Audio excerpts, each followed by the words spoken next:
Penso bastante, às vezes, sobre os meus atendimentos clínicos quando a pessoa fala a seguinte frase: eu quero ter uma relação. E a partir disso, eu vou montando com a pessoa o que que essa frase significa para ela no universo dela e o que ela entende sobre ter um relacionamento. É interessantíssimo ver que ao longo do tempo, essa pessoa tenta ter uma relação, mas ela não imagina como é estar dentro de um relacionamento. E tampouco quais são os investimentos que ela precisa fazer para que aquela relação permaneça estável, duradoura, sólida. Ela não imagina, talvez, a manutenção que é exigida dela própria de estar bem para que esteja dentro de um relacionamento. É como se o relacionamento, ou o status de ter um relacionamento, passasse para uma ordem de propriedade. E essa propriedade coisifica o relacionamento como se fosse ir a uma prateleira e alcançar algo que simplesmente está lá. E isso vira um certo trabalho, uma certa demanda fantasiada de idealizações. Em todos os casos que essa frase aparece, é interessante como a pessoa ela se coloca num lugar onde o vazio ele é maior do que a própria existência. Onde é que eu quero chegar com isso? Como se a pessoa não tivesse condições de muitas vezes ver o seu próprio potencial para conquistar um relacionamento. Como se ela não tivesse sido a pessoa escolhida para estar em um relacionamento. É normal que muitas vezes essa pessoa esteja cansada mesmo de ouvir autocuidado, faça você por você mesmo. Quando a gente analisa de fato um pouco do histórico de vida dessa pessoa que queira um relacionamento, ela sempre esteve ao redor de pessoas que não é que não valorizassem a relação, mas de uma certa forma ela não se sentiu priorizada em suas relações.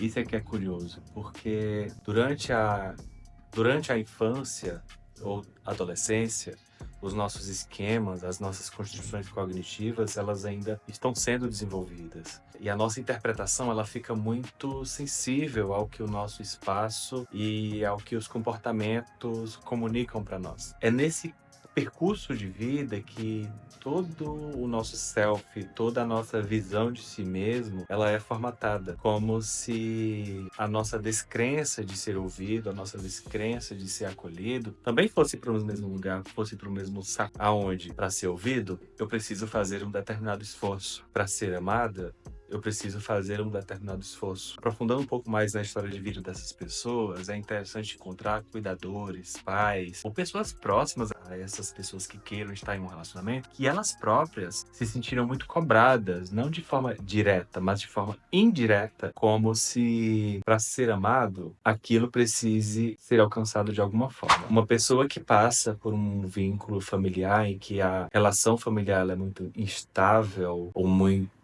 próxima dessa comunicação da impossibilidade de se sentir querido, geralmente, aqui é uma hipótese, não é uma afirmação absoluta, essa pessoa, ela sempre se ouviu a seguinte frase: ah, o que importa não é a nota, mas o seu sucesso no futuro.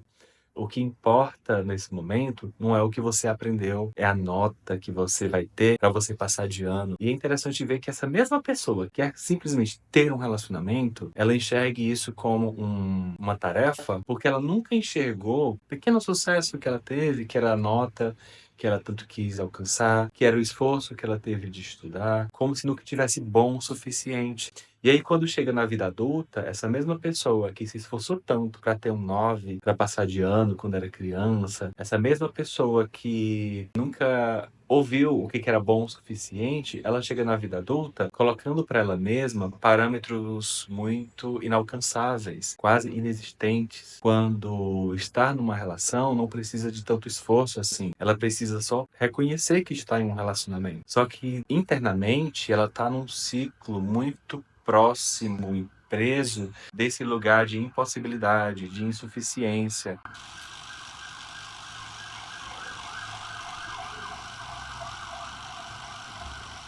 A ambulância.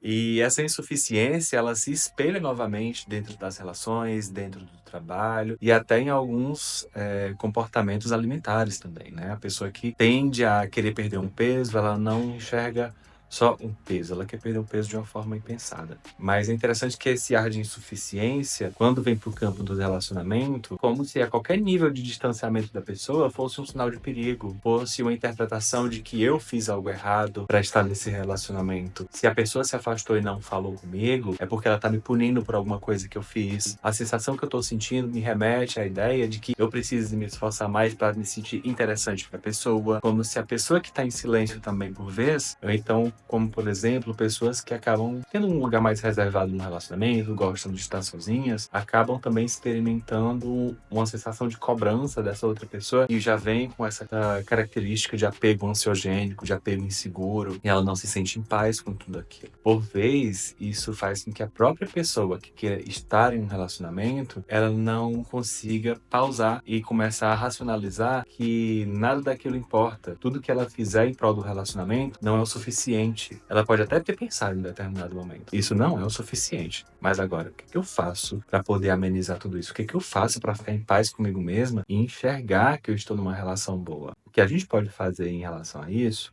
é terapia.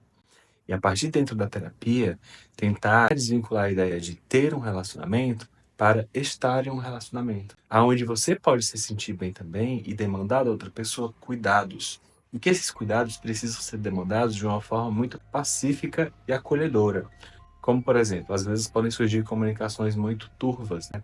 Um tom de voz, um tom mais acelerado. E não é que a pessoa ela esteja errada em convocar aquilo, mas ela está tão ansiosa de uma certa forma, que a forma que ela tem de comunicar aquilo é daquele jeito. Então, na terapia, você vai treinando habilidades, outras condições relacionadas ao pensamento, que fazem com que você se enxergue dentro desse processo relacional. E que essa ideia de fazer algo para que o outro fique, ela também seja desmistificada. Porque não importa o que você faça, o outro também tem a autorização e o direito de ir e vir para onde quiser e quando quiser. Aí também você vai precisar trabalhar um outro aspecto que é de limites, para que a coisa ela não fique tão bagunçada também, para que você exerça os seus limites não só na autorização de términos de relações, mas nos limites mais sensíveis para você. Que momento? Quando você se sente mais inseguro ou insegura num relacionamento, quando você a todo momento não consegue parar de passar mensagem, quando você não consegue às vezes até parar de pensar sobre algum desconforto que você pode ter e você fica ruminando aqueles pensamentos. Esse limite é um limite mais reflexivo, é o limite do comportamento reflexivo. E ao longo da terapia que você vai começando a entender como ter ferramentas para poder lidar com tudo isso. E são ferramentas que muitas vezes elas são cognitivas, são pensamentos que podem ajudar